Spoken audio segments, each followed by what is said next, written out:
Welcome back to Good Morning LaLa. We're talking about Thought Thursday. We have some masters in the house. And today we are so honored to have RoySekoff in the house. He is the founding editor of the Huffington Post. I've heard of that. I've heard of that. Yes. Just that little thing. Little thing. Little Started Huffington with 4 of us, ended up, when I left, 800 people in 17 countries. Wow. Not a bad little. You great trajectory. created an empire. Okay, I'll take it. You should It's take the it. Napoleonic part of my personality. Onward, yes. Wow. Tell us, what was that journey like for you? Well, it was incredible. You know, it's one of those things that we didn't see necessarily coming. I think we did a lot of things right, and I think we were really lucky, you know, and I think that's one of the things that you have to have. You have to make all the right decisions while they come along, but you also have to be lucky. And the timing was right for what we were trying to do. Right. What did you do right? Yeah. Let's see. We want to know. You know, it's a moment by moment thing, right? Every day, you get up every day and you have to just make these decisions. I remember, you know, after we were bought by AOL, I then created HuffPost Live. And I know this is a live streaming thing, but we had our live streaming network in 2012, which we launched, HuffPost Live. And one day we were walking home. It was a long process to build this thing. And we were walking home at 1 o'clock in the morning. I say home. I live in LA, but I was in a hotel most of the time in New York. I was walking home. I was walking to my hotel, which came to be called home. I would come home and they'd say, "Welcome home." But we were walking home and I was like so exhausted, and I said, "Man, we probably made 100 decisions today." You know. And then we took 2 more steps, and we looked at each other and went, and we got to make 100 decisions today, right? So it's the 100 decisions. I can't say one, you know, visionary thing, but each step of the way, you know, you look and you just kind of assess. And I came to believe that you trust your gut. You know, I know that sounds kind of like maybe an obvious thing, but you know, I've done many things over my life, failed at many of them, succeeded at a few. And one of the things I learned was through all the different things. I was a screenwriter for a while. I worked at the company that became E. You know, we founded HuffPost, a lot of things. I've written a book now. It's all kind of the same process. You trust your gut, and you go with the way your gut says it, whether you're in an edit room saying make the cut there, or you're looking at using your blue pencil on the thing, or you're at your typewriter. And if you're right more often than you're wrong, you'll be successful. If you're wrong more often than you're right, not so much. But I think that, but Huffington Post, I mean, in my opinion, Yes. obviously you guys did things right as far as I'm sure marketing and collaborating and all that. But what really Huffington Post means to me is you guys have some of the most incredible content that is usable and consumable and people can implement in their life, and it actually makes a huge positive impact on people. So I think the biggest thing that we did that was different was we allowed, and not just allowed, pursued having a very specific voice in our coverage of the news. So for instance, you know, there's a lot of commodity news.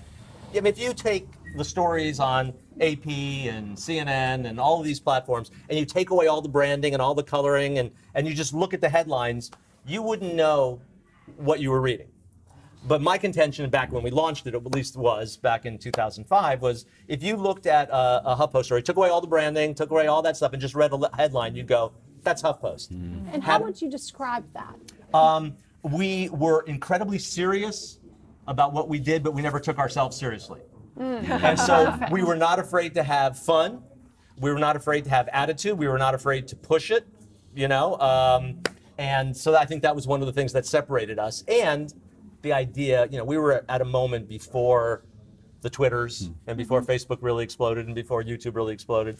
And so I think that blogging at that point was this very new thing. Right. And to be a blogger, as you know if you've done it, you have to produce a lot of content. And there's a lot of famous, successful people who didn't have time to be writing 2 or 3 posts a day. Well, when HuffPost allowed it, because we had so many different voices, we never said, you have to post a certain number. It was whenever you want, right? Nice. And so it allowed somebody like Larry David or Nora Ephron or these great people who had all these amazing things to say but really didn't have a presence online at the time to be able to just drop in now and then. So brilliant. And then that it was the hive, the hive that created this collective voice. So what was that like when you realized, okay, I've created this thing that it literally is impacting millions and millions of people? Well, you know, it was not an immediate process, right? And so, but it felt like everything flipped. and I can't look at the exact day, but it was probably around 2008. We launched in 2005. The Obama run was a big part of our growth. We were growing very steadily. And I tell the story that it seemed like it happened in a day where I was on a plane flying from LA to New York, and people said, "What do you do?" I said, "Well, I'm the editor of the Huffington Post." And they said, "What's that?" I said, "Well, do you know Arianna Huffington?" And they went, "I think so. And I think I've seen her on Bill Maher's." And I was like, yeah. And then on the flight back, I was sitting next to somebody, and they said, "What do you do?" And I said, "Well, I'm the editor of the Huffington Post." The Huffington Post! Oh my God, I'm on there 10 times a day. That's the greatest. And I was like, Overnight sensation. something's happening here, Right. And so that was kind of the sense that we were onto something, and then we kind of just rode the wave. And you've ridden the wave all the way to writing your own book. Yes, Let's talk about it. let's do that. Lack self-control. What are some of these stories? Well, these are all true stories from what happened was when I left HuffPost, I took a year to kind of catch my breath because the 24/7 news cycle, kind of nutty. And so I took a year just kind of hang out and took hikes and walked on the beach and worked out and things like that. And then I decided to get back to the typewriter, the computer, and to do something creative. And I thought, you know what? There's stories that I tell that always work at dinner or over drinks at night. The funny stuff that you've been, the stories that you would tell when you meet somebody. So I said, why don't I start with those and sort of see what my voice is outside of HuffPost? Because I'd spent 12 years that being my voice, building that brand.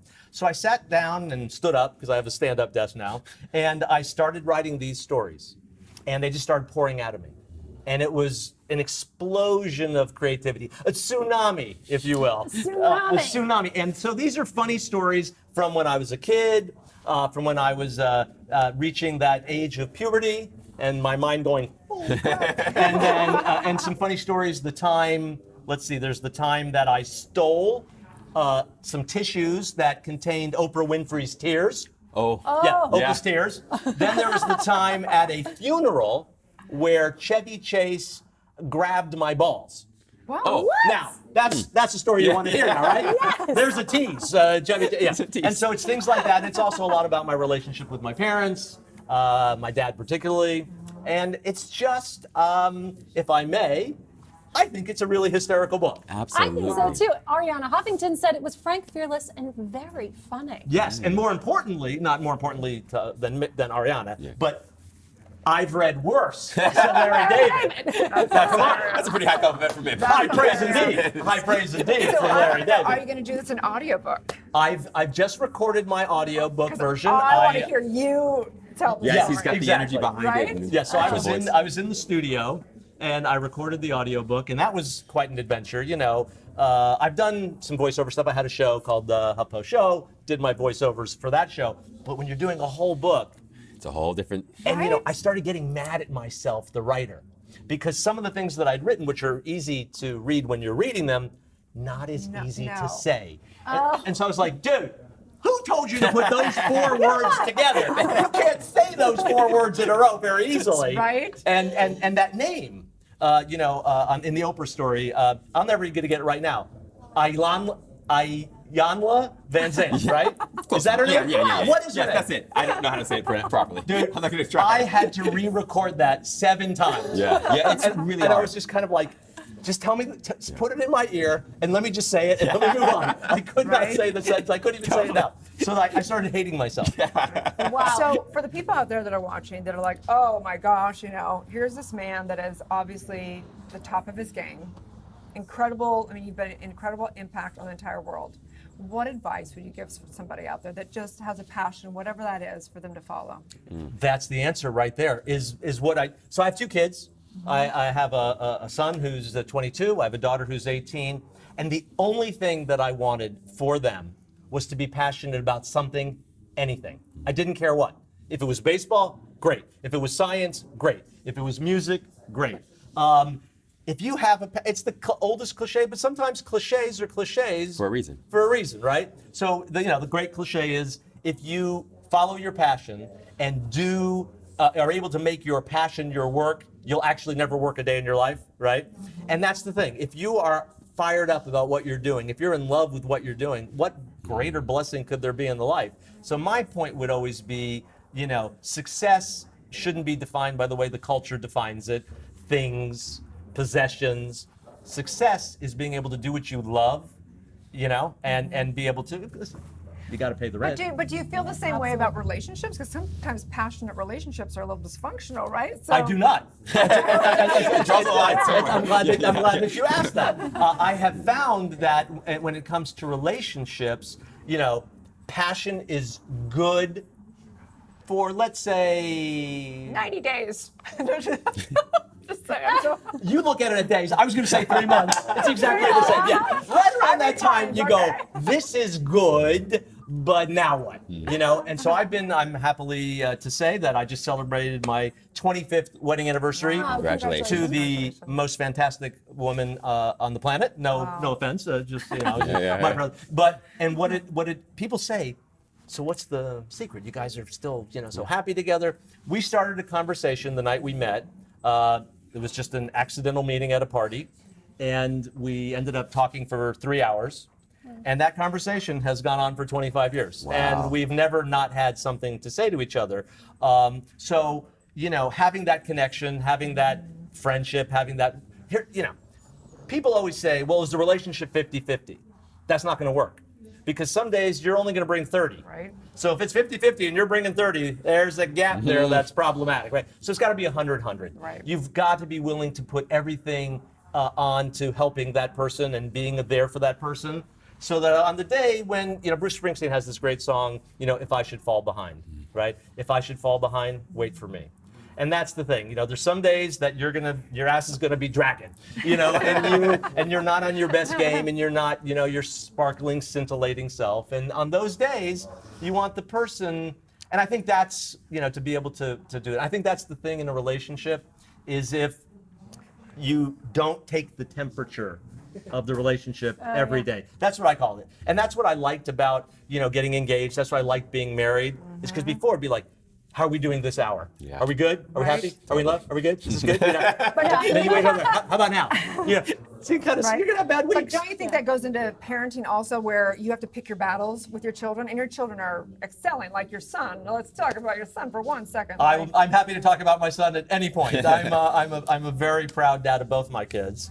My son just graduated from college 2 weeks ago, and but while attending a fine, upstanding university, he also was a producer on the album Big Fish Theory. Yep. Wow. Staples. Vince Staples. Shout out to Vince, one of the greats. And so he produced 5 of the tracks on that, and that was, you know, voted the 7th best album of the year last year by Entertainment Weekly. Such slackers, this whole Wow. family. It's really, it's rough. Yeah. But here's the thing about that is, like, I felt bad because he's, you know, he's a very high achieving kid, and we were like, oh my God, what's my daughter gonna do? You How know? does she follow his footsteps? Right, we were worried about that, to be honest, and I got to tell you, she just graduated from high school, and I'm again the proud dad.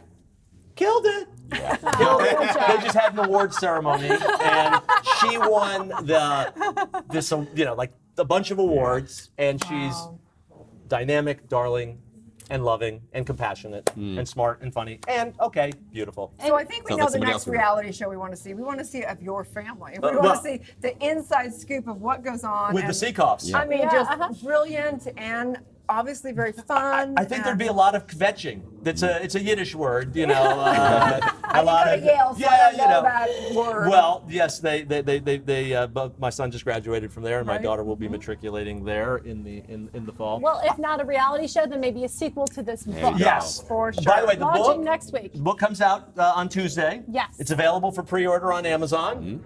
All formats: paperback, the Kindles, the hardback, and the audiobook will be So coming excited. up there. Well, excited. thank you so much for sharing your time, Such your a talent pleasure, with my us this friend. morning. Awesome. It was a pleasure to meet you. Stay tuned. We'll be back with more. And good morning, La La Land.